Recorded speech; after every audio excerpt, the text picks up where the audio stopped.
Swarnandhra vision 2047 సాధకులు నవ్యాంధ్రప్రదేశ్ ముఖ్యమంత్రి నారా చంద్రబాబు నాయుడు 75వ జన్మదినాన్ని పురస్కరించుకుని మీ ఆరోగ్యం మా బాధ్యత అనే నినాదంతో డాక్టర్ బిఆర్ అంబేద్కర్ కోనసీమ జిల్లా రామచంద్రాపురంలో సత్యం వాసంశెట్టి ఫౌండేషన్ ఆధ్వర్యంలో మెగా వైద్య శిబిరం నిర్వహించారు. ఈ నెల ఏప్రిల్ 20న ఉదయం 9 గంటలకు రామచంద్రాపురం విఎస్ఎం ఇంజనీరింగ్ కళాశాల ఆవరణలో మెగా ఉచిత వైద్య శిబిరం నిర్వహిస్తున్నామని రాష్ట్ర కార్మిక శాఖ మంత్రి వాసంశెట్టి సుభాష్ తెలిపారు. ఈ శిబిరంలో ప్రముఖ కార్పొరేట్ ఆసుపత్రులైన Apollo, Medicover, Medway, Sanjeevani, Agarwal కంటి ఆసుపత్రి తదితర ఆసుపత్రుల నుంచి వైద్యులు పాల్గొని ఉచిత వైద్య సేవలు, ఉచితంగా మందులు అందిస్తారని తెలిపారు. ఈ వైద్య శిబిరంలో అన్ని రకాల వ్యాధులతో పాటు ముఖ్యంగా గుండె సంబంధిత వ్యాధులకు, స్త్రీల గైనిక్ సమస్యలకు నిపుణులచే వైద్య పరీక్షలు నిర్వహిస్తారని అన్నారు. ఈ వైద్య శిబిరంలో ECG, 2D echo, BP, sugar తదితర పరీక్షలు ఉచితంగా నిర్వహిస్తారని అన్నారు. ఏప్రిల్ 20న ఉదయం 9 గంటల నుంచి మధ్యాహ్నం 2 గంటల వరకు ఈ ఉచిత వైద్య శిబిరం జరుగుతుందని మంత్రి సుభాష్ తెలిపారు.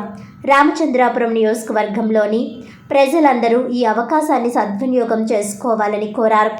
నవ్యాంధ్రప్రదేశ్కు ప్రపంచ స్థాయి రాజధానిని నిర్మిస్తున్న రాష్ట్ర ముఖ్యమంత్రి నారా చంద్రబాబు నాయుడు జన్మదినోత్సవం సందర్భంగా పలు సేవా కార్యక్రమాలు నిర్వహిస్తున్నట్లు మంత్రి సుభాష్ తెలిపారు. రామచంద్రపురం నియోజకవర్గ ప్రజలందరికీ నమస్కారం. తెలుగు ఖ్యాతిని ప్రపంచానికి చాటి చెబుతూ తెలుగు జాతికి ప్రపంచ స్థాయి రాజధానిని నిర్మిస్తూ తెలుగువారి వైభవాన్ని చాటుస్తున్న గౌరవనీయులు రాష్ట్ర ముఖ్యమంత్రి నారా చంద్రబాబు నాయుడు గారు జన్మదినాన్ని పురస్కరించుకుని రామచంద్రపురం నియోజకవర్గం ఈఎస్ఎం కాలేజీలో మెడికల్ క్యాంప్ నిర్వహించబడతా ఉంది.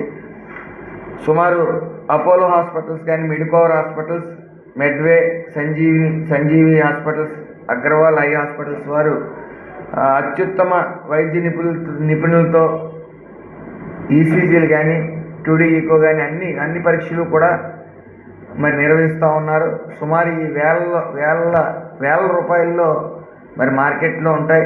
మరి ఉచితంగా పూర్తిగా వైద్య పరీక్షలే కాకుండా పూర్తిగా మందులు ఉచితంగా ఇవ్వబడతాయి. కాబట్టి ప్రతి ఒక్కరూ ఈ వైద్య శిబిరంలో పాల్గొవలసిందిగా నా మనవి. అదేవిధంగా నారా చంద్రబాబు నాయుడు గారు ముఖ్య ఎజెండా నిరుద్యోగుల్ని లేకుండా చేయటం, వాళ్ళకి ఉపాధి కల్పించడం, ఇటు ఎంఎస్ఎంఈ ద్వారా ఈ చిన్న సూక్ష్మ మధ్య పరిశ్రమల్ని ప్రోత్సహించడంతో పాటు ఏదైతే 8 లక్షల కోట్ల పెట్టుబడులు ఈ 9 నెలల 10 నెలల్లో తీసుకుని వచ్చారో దాని నిమిత్తం 2 నుంచి 3 లక్షల ఉద్యోగాలు భర్తీ చేయడం వంటి కార్యక్రమాలు మరి ముందుకు తీసుకెళ్ళి మరి నిరుద్యోగ సమస్యని వెంటనే మరి ఆ నిరుద్యోగ సమస్యని నుంచి బయటపడేలాగా నిరుద్యోగులందరికీ కూడా ఊరటనివ్వడానికి ప్రయత్నిస్తూ ఉన్నారు. అదేవిధంగా అందులో భాగంగా మరి చంద్రన్న ఉద్యోగ భవన్ అనేది రామచంద్రపురం నియోజకవర్గంలో రాష్ట్రంలో తొలిసారిగా పెట్టడం జరుగుతుంది. దీని ముఖ్య ఉద్దేశం ఒకటే, నిరుద్యోగం అనేది లేకుండా చేయటం. సుమారు 10th క్లాస్ నుంచి పీజీ వరకు ఎవరైనా సరే తమ క్వాలిఫికేషన్స్తో బయోడేటాతో ఈ చంద్రన్న ఉద్యోగ భవన్ వద్దకు వస్తే 20 నిమిషాల్లో మీకు ఉద్యోగాలు ఇచ్చే బాధ్యత మాది. ఆ బాధ్యత మేము తీసుకునే ప్రయత్నం ఇది. మరి నేను ఎన్నో చంద్రబాబు నాయుడు గారి కంటున్న కళలు సాకారం చేసే విధంగా మేమందరం అడుగులు వేస్తూ ఉన్నాం. దయచేసి స్థానిక రామచంద్రపురం టౌన్లో స్థానిక లలితానగర్ దగ్గర కొత్తగా ఉద్యోగ భవన్ అనేది ప్రారంభిస్తూ ఉన్నాం. 20వ తారీఖు చంద్రబాబు నాయుడు గారి పుట్టినరోజున 20వ తారీఖు రోజున 3:30 ప్రారంభోత్సవం అవుతూ ఉంది. కాబట్టి నిరుద్యోగులందరూ కూడా 365/24 ఈ నిత్యం ఈ ఉద్యోగ భవన్ అందుబాటులో ఉంటుంది. కాబట్టి అందరూ ఈ యొక్క అవకాశాన్ని సద్వినియోగపరచుకోవాలని చెప్పి నా మనవి. అందరికీ నమస్కారం.